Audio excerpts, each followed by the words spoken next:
వీక్షకులకు స్వాగతం, నమస్కారం. ఇటీవల మండలిలో లడ్డూ కల్తీ వ్యవహారం మీద చర్చ సందర్భంగా పదే వైసీపీ ఎమ్మెల్సీలు అడ్డుపడుతున్న సందర్భంగా మంత్రి అచ్చెన్నాయుడు గారు మోషన్ రాజు గారిని ఉద్దేశిస్తూ, అధ్యక్ష మీరు క్రిస్టియన్ కదా, అందుకే వాళ్ళకి సహకరిస్తున్నారా అంటూ ఆయన అనడం, కాదు నేను హిందువునే అని మోషన్ రాజు గారు చెప్పడం, తదుపరి మంత్రి గారు సారీ చెప్పడం మనకు తెలిసిన విషయమే. సోషల్ మీడియాలో మోషన్ రాజు గారి ఫోటోలు చూసిన సందర్భంగా అచ్చెన్నాయుడు గారు ప్రశ్నించడంలో అర్థం ఉంది, తప్పు లేదంటూ సోషల్ మీడియాలో విస్తృతంగా ప్రచారం జరిగిన మాట కూడా చూసాం మనం. అదే సందర్భంగా జగన్మోహన్ రెడ్డి క్రిస్టియన్ కదా, అవునా కాదా సమాధానం చెప్పమంటూ నిలదీశాడు అచ్చెన్నాయుడు గారు. దాన్ని సమర్థిస్తూ సోషల్ మీడియాలో కూడా విస్తృతంగా ప్రచారం జరుగుతూ ఉంది. ఇప్పటిదాకా జగన్మోహన్ రెడ్డి క్రిస్టియన్ అయిన కానీ క్రిస్టియన్ కాదని కానీ సమాధానం చెప్పలా. గంగలో మునిగినంత మాత్రాన క్రిస్టియన్ హిందువు అవుతాడా అంటూ ప్రచారం జరుగుతున్న మాట కూడా చూస్తున్నాం మనం. అచ్చెన్నాయుడు గారి వ్యాఖ్యల మీద, మోషన్ రాజు గారి సమాధానం మీద, జగన్ రెడ్డి సమాధానం చెప్పకుండా పారిపోతున్న తీరు మీద విశ్లేషించడానికి మనతో పాటు ఉన్నారు సీనియర్ జర్నలిస్ట్ సత్యమూర్తి గారు. వారిని అడిగి మరిన్ని విశేషాలు తీసుకుందాం. సార్ నమస్తే. నమస్కారం. అచ్చెన్నాయుడు గారి వ్యాఖ్యలు కలకలం రేపుతాను ఇవాళ నెట్టింట. ఎట్లా చూస్తారు, ఎట్లా విశ్లేషిస్తారు? అంటే ముందర చాలామంది ఏమనుకున్నారు అంటే జగన్మోహన్ రెడ్డి వేసిన ట్రాప్లో తెలుగుదేశం పడ్డది అనుకున్నారు. జగన్మోహన్ రెడ్డి ట్రాప్ ఏంటి? అసెంబ్లీకి ఎగ్గొట్టి కౌన్సిల్లో తనకి బలం ఉంది కాబట్టి కౌన్సిల్లో ఈ తిరుపతి లడ్డు అంశం, కల్తీ నెయ్యి అంశాన్ని చర్చకి డిమాండ్ చేయాలి, చర్చకి రాకుండా అడ్డుకోవాలి. రికార్డ్స్కి ఎక్కకూడదు, చర్చ డిమాండ్ చేయాలి, బట్ చర్చ రాకుండా అడ్డుకోవాలి. అంటే ఇటువంటి స్ట్రాటజీ ఎవడు వేయడు, మరి క్రిమినల్ బుర్ర ఉన్నోడైతే తప్ప వేయడు. అంటే ట్రాప్కి ట్యాప్కి తేడా తెలియదు కూడా స్కెచ్లు వేస్తే ఇట్లాగా ఉంటుంది. ఇట్లా అంటే ఇది పెట్టిన తర్వాత ఇది జరుగుతూ ఉన్న క్రమంలో మండలి చైర్మన్ మోషన్ రాజు ఆయన ఒక 2-3 సందర్భాల్లో కొంత తప్పు నిర్ణయం తీసుకున్నాడు. ఒకటి ఏంటి అంటే రూల్కి డీవియేట్ కావద్దు అని చెప్పి అంతకుముందు ఉమ్మడి ఆంధ్రప్రదేశ్లో అసెంబ్లీ స్పీకర్గా పనిచేసి ప్రస్తుతం పౌర సరఫరాల శాఖ మంత్రిగా ఉన్న నాదెండ్ల మనోహర్, ఆయన జనసేన నాయకుడు, ఆయన చాలా రూల్ పొజిషన్తో సహా చెప్పాడు. కౌల్ అండ్ చెక్ ద రూల్స్ని వివరిస్తూ చెప్తూ, బలానా సెక్షన్ మీరు చదవండి, మీరు డీవియేట్ అవుతున్నారు, ప్రొసీజరల్ డీవియేషన్ అనేది మంచి సాంప్రదాయం కాదు అని చెప్పాడు. చెప్పినప్పుడు ఎవరో మామూలుగా ఫస్ట్ టైం ఎలక్ట్ అయిన వ్యక్తి, లేదు అంతగా అనుభవం లేని వ్యక్తి ఎవరైనా చెప్పినప్పుడు స్పీకర్ దాన్ని ఓవర్ రూల్ చేయొచ్చు, దాన్ని చూడకపోవచ్చు, పట్టించుకోకపోవచ్చు. కానీ ఉమ్మడి ఆంధ్రప్రదేశ్లో 294 మంది సభ్యులున్న అసెంబ్లీకి స్పీకర్గా పనిచేసిన ఒక వ్యక్తి, అది క్లిష్ట పరిస్థితుల్లో రూల్ పొజిషన్ చెప్పినప్పుడు, మోషన్ రాజు అయితే కొత్తగా వచ్చాడు కదా, మండలి చైర్మన్గా మొదటిసారి అవుతున్నాడు కదా, ఆయన ఖచ్చితంగా కౌల్ అండ్ చెక్ ద వెంటనే చూడాల్సింది. తనకి తెలియకపోతే ఎవరినన్నా అడిగి తెలుసుకోవాల్సింది. కానీ ఆయన అవేం చెయ్యకుండా ఆయన రూల్ పొజిషను, ఆయనకి హెల్పింగ్ స్టాఫ్ వచ్చి చూపించారు. చూపించిన తర్వాత అది ఆయన చదివి ఈ రూల్ దీనికి వర్తించదు అన్నాడు. మరి ఏ రూలు స్పీకర్ పొజిషన్లో, చైర్మన్ పొజిషన్లో ఉన్న ఎవరైనా సరే మీరు చెప్పిన రూలు దీనికి వర్తించదు, ఈ రూల్ ప్రకారం నేను టేకప్ చేస్తున్నానని చెప్పాలి. అంటే కౌల్ అండ్ చెక్ ద పెట్టిందే అందుకు, వాళ్ళు నియమ నిబంధనలు సాంప్రదాయాలు పెట్టిందే అందుకు. అదేం చెప్పకుండా మీరు చెప్పింది తప్పు, నేను ఇట్లాగే వెళ్తాను, నేను చేసింది కరెక్ట్ అని చెప్పటం అనేది మోషన్ రాజు చేసిన చాలా పెద్ద అంటే మనం మిస్టేక్ అని అనకూడదు. ఎందుకంటే ఆయన మండలి చైర్మన్ కాబట్టి ఆయన తప్పు చేశాడు అనకూడదు. రక్షించే ప్రయత్నం చేశాడు అనుకోవచ్చు. ఆయన ఇచ్చిన సలహాని పెడచెవిన పెట్టాడు అన్నంత వరకే మనం కన్ఫైన్ అవుదాం. ఆ తర్వాత ప్రస్తుత శాసన వ్యవహారాల శాఖ మంత్రి, ఆర్థిక మంత్రి పయ్యావుల కేశవ్, ఆయన క్లియర్ కట్గా చెప్తున్నాడు, అయ్యా మీరు ఇచ్చింది ఈ స్వల్పకాలిక చర్చ మీద మీరు డిస్కషన్కి అనుమతి ఇచ్చారు. స్వల్పకాలిక చర్చ, అందులో ప్రధానంగా జరిగేది ఏంటి అంటే రాష్ట్ర ప్రభుత్వం ముందు సమాధానం చెబుతుంది. ఆ సమాధానం మీద చర్చ జరుగుతుంది. దయచేసి ఈ విషయాన్ని మీరు గమనించండి.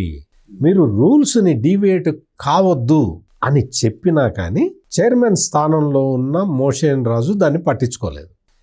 ఇప్పుడు నేను ఇందాక చెప్పిన నాదెళ్ల మనోహరు ఎప్పుడో స్పీకర్, ఈయనైతే ఇప్పుడు శాసన వ్యవహారాల మంత్రి. వాళ్ళు ఏం చెప్తారు అంటే వాళ్ళు సభ సజావుగా నడవటానికి సంబంధిత శాఖ మంత్రి సలహాలు ఇస్తాడు. ఆ సలహాని కూడా ఈయన పట్టించుకోలేదు. ఇంకొకటి మూడో ఆస్పెక్ట్ ఏంటి అంటే ఇవన్నీ వరుసగా జరిగినాయని నేను చెప్పట్లే, ఒక్కొక్క సందర్భంలో ఇవి జరిగినాయి. వైసీపీకి నేను 30 నిమిషాలు ఇస్తున్నాను, తెలుగుదేశానికి 20 నిమిషాలు ఇస్తున్నాను ఏదో చెప్పాడు. ఓకే, నో ప్రాబ్లం, అందులో డిస్ప్యూట్ లేదు. ఎందుకంటే తెలుగుదేశం సభ్యులకి సంఖ్య తక్కువ ఉంది కాబట్టి 20 నిమిషాలే వస్తుంది. No problem. వైసీపీకి సంఖ్యాబలం ఎక్కువ ఉంది కాబట్టి సగం మంది ఆల్రెడీ రాజీనామాలు చేశారు, అది వేరే విషయం. అవిశ్వాస తీర్మానం కూడా పెడతా ఉంటారు. ఆన్ రికార్డ్ అయితే వైసీపీకి బలం ఉంది కాబట్టి 30 నిమిషాలు వైసీపీకి ఇస్తా అన్నాడు. నో ప్రాబ్లం, ఇవ్వచ్చు. బలం సభలో బలాన్ని బట్టే టైం ఇస్తారు. మీరు మాట్లాడండి అని ఒక ఆయన్ని లేపాడు. ఆయన పర్వత చంద్రశేఖర్ రెడ్డి. పర్వత చంద్రశేఖర్ రెడ్డి ఏ పార్టీకి సంబంధించిన ఎమ్మెల్సీ. ఆయన వైసీపీ ఎమ్మెల్సీ కాదు, ఆయన ఇండిపెండెంట్ ఎమ్మెల్సీ. మీరు వైసీపీకి 30 నిమిషాలు ఇస్తానని వైసీపీ సభ్యుడిని పిలవకుండా ఇండిపెండెంట్ని పిలుస్తున్నారు. ఇది ఇంకొక ప్రొసీజరల్, నేను చెప్తున్నది రామబ్రహ్మ గారు, నేను ఓన్లీ ప్రొసీజరల్ డీవియేషన్సే చెప్తున్నా. మీరు ఒక ఇండిపెండెంట్కి మీరు అవకాశం ఇస్తున్నారు, ఇది చెడు సాంప్రదాయం అని చెప్పారు. మళ్ళీ ఆయన ఏమన్నాడు అంటే పర్లేదు, ఆ కోటాలోనే ఈయన మాట్లాడతాడు అన్నాడు. అంటే వైసీపీ కోటాలో ఒక ఇండిపెండెంట్ సభ్యుడు మాట్లాడతాడు అని స్పీకర్ స్థానంలో ఉన్న వ్యక్తి, అంటే చైర్మన్, మండలి అయితే చైర్మన్ అంటారు, అసెంబ్లీ అయితే స్పీకర్ అంటారు. ఈ చైర్మన్ స్థానంలో ఉన్న వ్యక్తి డిసైడ్ చేయటానికి వీల్లేదు, అవకాశమే లేదు. నాకు తెలిసి, నేను జర్నలిస్ట్గా నాకున్న అనుభవంలో కూడా, నువ్వు పార్టీకి నువ్వు సమయం కేటాయించవచ్చు కానీ ఆ పార్టీలో ఎవరు మాట్లాడతారు అనేది నువ్వు డిసైడ్ చేయలేవు. ఆ పార్టీ కాని వ్యక్తిని ఆ పార్టీ తరఫున మాట్లాడు అని నువ్వు చెప్పలేవు. కానీ ఇది కూడా జరిగిపోయింది. ఇవన్నీ అంటే హౌస్లో ఉన్న వాళ్ళకి, హౌస్ ప్రొసీడింగ్స్ ఫాలో అవుతున్న వాళ్ళకి ఒక అభిప్రాయాన్ని కలిగిస్తాయి. చైర్మన్ మోషన్ రాజు ఆయన డైరెక్ట్గా వైఎస్ఆర్ కాంగ్రెస్ పార్టీ వైపు వాదిస్తున్నాడు అనేది ఎస్టాబ్లిష్ చేస్తుంది. ఐఎమ్ నాట్ సేయింగ్ ఆయన వైసీపీ వైపు పక్షపాతం చూపించాడని నేను అనను. నేను చెప్పిన ఈ 3 ఎగ్జాంపుల్స్లో కూడా మోషన్ రాజు వైసీపీ వైపు మొగ్గు చూపినట్టుగా అందరికీ కనపడుతున్నది అనే అంటున్నాను. స్పష్టంగా అర్థమవుతున్నది.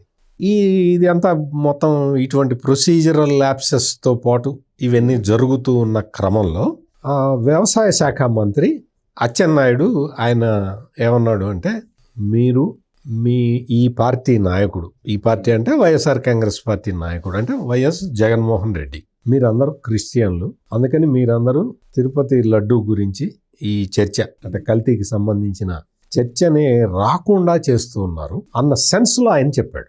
వింటున్న వాళ్ళందరికీ కూడా అది కరెక్ట్ అనే అనిపించింది. అంటే కొంతమందికి ఏమనిపిస్తున్నది అంటే, ఒక మంత్రి ప్లేస్లో ఉన్న వ్యక్తి డైరెక్ట్గా మతాల గురించి మాట్లాడవచ్చా అనేది అదొక, అంటే ఇదివరకు వెంకయ్యనాయుడు చెప్తుండేవాడు కుహనా లౌకికవాదులు అని. అంటే వాళ్ళకి లౌకికత్వం మీద నమ్మకం ఉండదు, కుహనా లౌకికవాదులు అనేవాడు. అంటే ఒక మతాన్ని వాళ్ళు సపోర్ట్ చేస్తూ ఉంటారు, పైకి మాత్రం మేము లౌకికవాదులం అంటూ ఉంటారు. అటువంటి వాళ్ళు చేసిన కామెంట్ ఇది. మీరు ఒక చైర్మన్కి మీరు మతాన్ని ఆపాదిస్తూ మీరు ఎట్లా ప్రశ్నిస్తారు అని చెప్పి ఇప్పుడు మీరు చెప్తున్న సోషల్ మీడియాలో జరుగుతున్న ప్రచారం అదే. ఇక్కడ మీరు మతాలని ఎవరు ఆపాదించట్లా. అచ్చెన్నాయుడు ఆయన చేసింది ఏంటి అంటే, అయ్యా మీరు క్రిస్టియన్, మీరు పేరే మోషన్ రాజు, జగన్మోహన్ రెడ్డి చూస్తే ఆయనేమో 4 గోళ్ల మధ్య నేను బైబుల్ చదువుతానని చెప్పిన వ్యక్తి, మరి మీరందరూ కలిసి అడ్డుకుంటున్నారు అన్న సెన్స్లో ఆయన తన ఆవేదనని వెలుబుచ్చాడు. నేను కుహనా లౌకికవాదుని కాదు కాబట్టి నాకు అచ్చెన్నాయుడు చెప్పింది రీజనబుల్గానే అనిపిస్తుంది. ఇక్కడ ఇంకొక విషయం ఏంటి అంటే, ఎప్పుడైతే అచ్చెన్నాయుడు మోషన్ రాజు గురించి ఈ పాయింట్ ఎత్తి మాట్లాడాడో వెంటనే ఆయనకి అర్థమైపోయింది. అంటే జగన్మోహన్ రెడ్డి ట్రాప్లో అచ్చెన్నాయుడు పట్టలేదు, అచ్చెన్నాయుడు ట్రాప్లో మనందరం పడబోతున్నాము అనేది అక్కడున్న వైసీపీ ఎమ్మెల్సీలందరికీ అర్థమైంది. అదే సమయంలో ఆ సభలో గనక బొత్స సత్యనారాయణ ఉన్నట్టయితే చెప్పుండేవాడు. అంటే కొంచెం రాజకీయంగా అనుభవం ఉన్న వ్యక్తి కదా, అరే అటు బోమాకండే అక్కడ గుంట ఉంది పడతారు అని చెప్పుండేవాడు. కానీ ఆ టైంకి ఎవరు లేరు. వీళ్ళదే రాజ్యం. ఎవడు ధర్నాలు చేసేవాళ్ళది, స్లోగన్స్ ఇచ్చేవాళ్ళది, పెద్ద సభలో రౌడీ గ్యాంగ్. ఈ బ్యాచ్ ఇదే రాజ్యం నడుస్తున్నది. కాబట్టి వాళ్ళు ఏం చేశారు, వెళ్ళి అచ్చెన్నాయుడు ట్రాప్లో పడ్డారు. అచ్చెన్నాయుడు చెప్పిన దానికి మోషన్ రాజు ఆయన చెప్పాడు, నేను హిందూనండి అని చెప్పాడు. నేను మీరు అన్నట్టు క్రైస్తవుని కాదు, నేను హిందూని అని చాలా క్లియర్ కట్గా హిందూ మాల అని కూడా చెప్పాడు. సరే, సందర్భం కాదేమో, అడగకూడదేమో, కానీ అదే మోషన్ రాజు గారు చర్చిలో పాల్గొనడం, ప్రార్థనలు చేయటం, సువార్త సభలు అటెండ్ అవ్వటం, చాలా ఫోటోలు బయటకు వచ్చినాయి, వీడియోస్ బయటకు వచ్చినాయి. అలా చెప్పాల్సిన అవసరం ఏముందండి ఈయనకి? అదే అంటే అది ఒక పెద్ద సబ్జెక్టు. నేను బ్రీఫ్గా చెప్తా. మోషన్ రాజు ఎప్పుడైతే నేను హిందువుని, నేను హిందూ మాల అని క్లియర్ కట్గా చెప్పిన తర్వాత వెంటనే అచ్చెన్నాయుడు ఏం చేశాడు అంటే క్షమాపణ చెప్పాడు. నేను మిమ్మల్ని తప్పుగా అర్థం చేసుకున్నాను, మీరు మోషన్ రాజు అంటే మీ తల్లి పేరు మరియమ్మ అంటే ఇవన్నీ అచ్చెన్నాయుడు చెప్పలేదు, కానీ నేను మామూలుగా చెప్తున్నా. ఆయన పేరు మోషన్ రాజు, ఆయన తల్లి పేరు మరియమ్మ, ఇంటి పేరు కొయ్య. ఆయన పేరు పెట్టింది ఒక క్రైస్తవ పాస్టర్ పెట్టాడు. ఆ క్రైస్తవ పాస్టర్ని కూడా ఆయన తల్లి మరియమ్మ ఆయన ఇంటికి పిలిచి, అయ్యా పాస్టర్ గారు మీరు నా బిడ్డకి పేరు పెట్టండి అంటే ఆయన మోషన్ రాజు అన్న పేరు పెట్టడం. ఇవన్నీ మోషన్ రాజే చెప్పాడు, నేను చెప్పట్లా. ఇవన్నీ నాకు తెలియవు, ఆయన చెప్పినవే ఇవి. ఆయన ఇవన్నీ చెప్పాడు కాబట్టి ఖచ్చితంగా, అంటే ఆయనకి పేరు పెట్టింది పాస్టరు, ఆయన తల్లి పేరు మరియమ్మ కాబట్టి ఖచ్చితంగా ఆయన క్రైస్తవాన్నే పుట్టినప్పటి నుంచి పాటిస్తూ ఉండాలి. ఆ తర్వాత కొన్ని ఫోటోలు అవి ఆయన కుమారుడి వివాహం ఫోటోలు అవి కూడా చూశాను నేను. కొడుకు వివాహం కూడా మొత్తం క్రైస్తవ పద్ధతిలోనే జరిగింది. అందరూ కూడా పాస్టర్లే ఉన్నారు అక్కడ. నేను చూసిన ఫోటో కూడా జగన్మోహన్ రెడ్డి గారు చిరునవ్వులు చిందిస్తూ ఇట చేయబెట్టుకున్న ఫోటో నేను చూశాను. వెనక అందరూ పాస్టర్లే ఉన్నారు. ఆయన పెళ్లి ఫోటో, ఆయన కొడుకు పెళ్లి ఫోటో అది. ఆయన మొత్తం యెహోవా నా కాపరి అని చెప్పి అటువంటి బోర్డులు అవన్నీ కూడా ఆయన ఉన్న ఫోటోలు అవన్నీ ఉన్నాయి. అదే కాకుండా ఆయన మండలి చైర్మన్ అయిన వెంటనే వాళ్ళ ఊళ్ళో ఎక్కడో ఈ సువార్త సభలో ఏదో అక్కడికి పిలిచి మాట్లాడితే ఆయన సన్మానం చేశారు. సన్మానం చేస్తే ఆయన ఏం చెప్పాడంటే, నాకు కులబలం లేదు, ధనబలం లేదు, నా దగ్గర డబ్బులు లేవు, నాకు రాజకీయాల్లో గాడ్ ఫాదర్ లేడు, ఎవరు లేరు, నన్ను తీసుకొచ్చేవాడు ఎవడు లేడు, అయినా సరే నాకు మండలి చైర్మన్ పదవి వచ్చింది అంటే దీనికి కారణం యేసుప్రభు కృప అని చెప్పాడు. ప్లస్ ఈ క్రైస్తవం అనేది ఒక ఇది కాదు, అది మీరు దేవుణ్ణి చేరుకోవటానికి దగ్గర దోవ అని కూడా చెప్పాడు.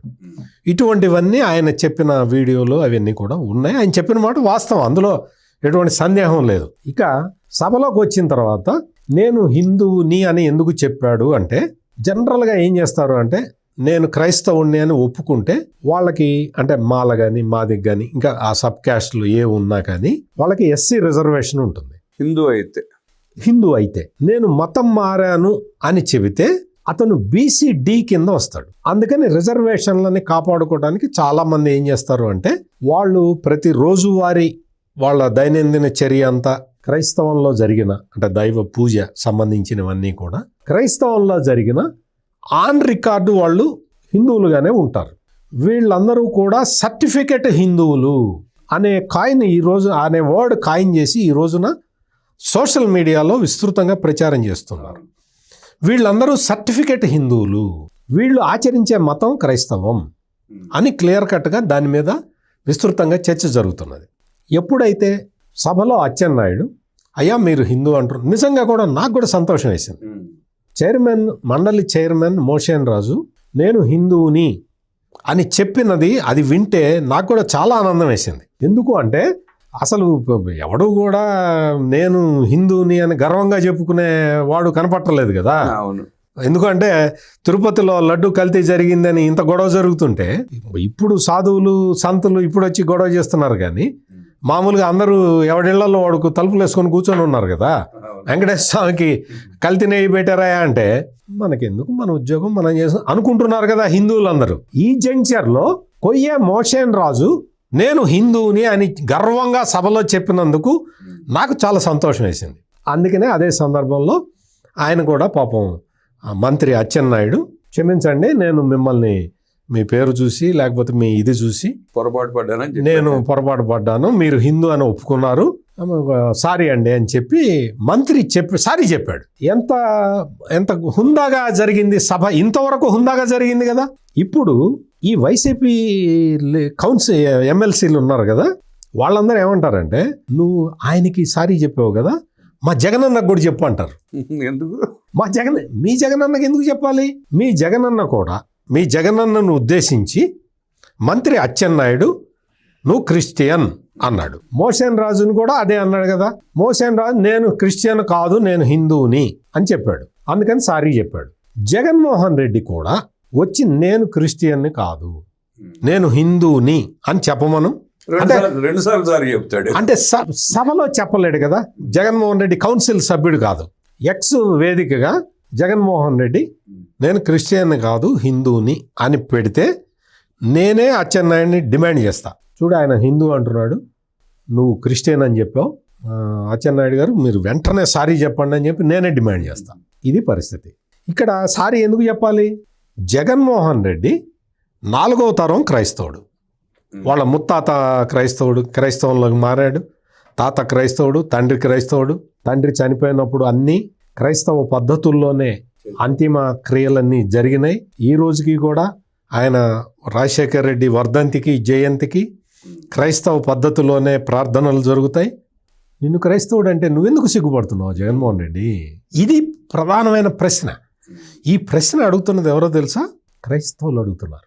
ఈ రోజున ఆంధ్రప్రదేశ్లో ఉన్న ప్రతి పాస్టరు కూడా జగన్మోహన్ రెడ్డిని క్వశ్చన్ చేస్తూ ఉన్నాడు.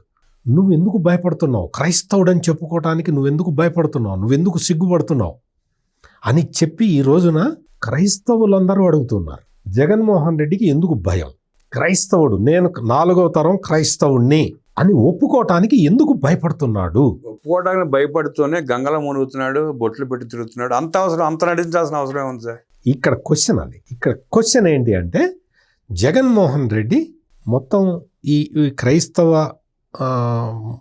మత పద్ధతుల్లోనే అనుసరించి బతుకుతూ క్రైస్తవం మీద నమ్మకంతో బతుకుతూ ఈయన చెప్పాడు.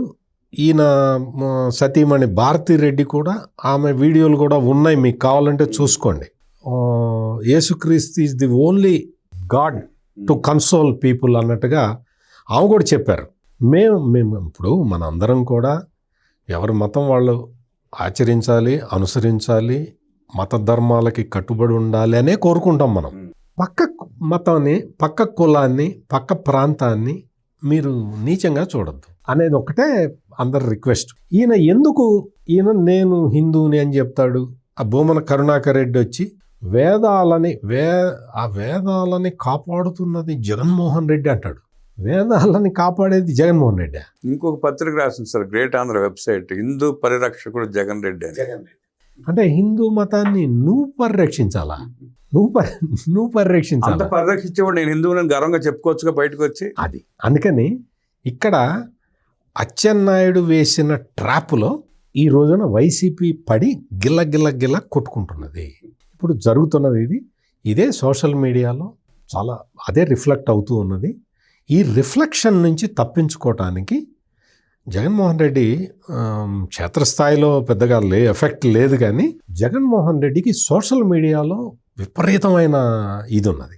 ఆయన సోషల్ మీడియాని దాదాపు 100 కోట్ల రూపాయలు స్పెండ్ చేస్తూ ఆయన పోషిస్తూ ఉన్నాడు. అంతేకాకుండా తెలంగాణలో ఉన్న బీఆర్ఎస్, వైసీపీ వీళ్ళిద్దరూ కలిసి కొన్ని హ్యాండిల్స్ ఉంటాయి, అవి దుబాయ్ నుంచి నడుస్తూ ఉంటాయి. ఆ హ్యాండిల్స్ ద్వారా వీళ్ళు ప్రచారాలు చేసుకుంటూ ఉంటారు. అంటే ఎవరు కేసు పెట్టలేరు. తెలంగాణ ముఖ్యమంత్రి రేవంత్ రెడ్డి కేసు పెట్టలేడు, ఆంధ్రప్రదేశ్ ముఖ్యమంత్రి చంద్రబాబు నాయుడు కేసు పెట్టలేడు. ఎందుకంటే ఆడెవడో అక్కడ దుబాయ్లో ఉండి వాడు ఆపరేట్ చేస్తూ ఉంటాడు. అందుకని ఇటువంటి విదేశాల్లో ఉండే అకౌంట్స్ నుంచి సోషల్ మీడియా అకౌంట్స్ నుంచి పోస్టులు పెట్టి ఇచ్చే సంస్కృతి వీళ్ళిద్దరూ అక్కడ కేసీఆర్ను ఇక్కడ జగన్మోహన్ రెడ్డి చేస్తూ ఉన్నారు.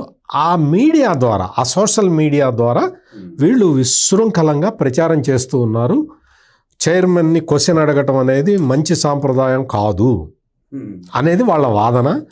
చైర్మన్ని మతం అడిగితే, మతం అడగటం తప్పు అయితే మరి చైర్మన్ ఎందుకు సమాధానం చెప్పాడు? ఇది ప్రధానమైన ప్రశ్న. ఈయన ప్రస్తావించటం తప్పైతే ఆయన సమాధానం చెప్పటం కూడా తప్పే కదా. మీరు మతం గురించి ఎందుకు మాట్లాడుతున్నారండి అని అంతవరకే ఆగాలి. కానీ మండలి చైర్మన్ మోషన్ రాజు క్లియర్ కట్గా నేను హిందూ అని ఆయన క్లియర్ కట్గా తన మతం గురించి ఆయన వెల్లడించాడు. మరి జగన్మోహన్ రెడ్డి కూడా ఆ పని చేస్తే సరిపోతుంది. ఎన్డీఏ మంత్రి కింజరాపు అచ్చెన్నాయుడు వేసిన ట్రాప్లో పడి ట్యాప్ తిప్పి వలవల ఏడుస్తున్న జగన్మోహన్ రెడ్డి వ్యవహార శైలిని, వైఎస్ఆర్ కాంగ్రెస్ పార్టీ ఎమ్మెల్సీల తీరుని అద్భుతంగా విశ్లేషించిన సత్యమూర్తి గారికి ధన్యవాదాలు తెలియజేస్తూ నమస్కారం.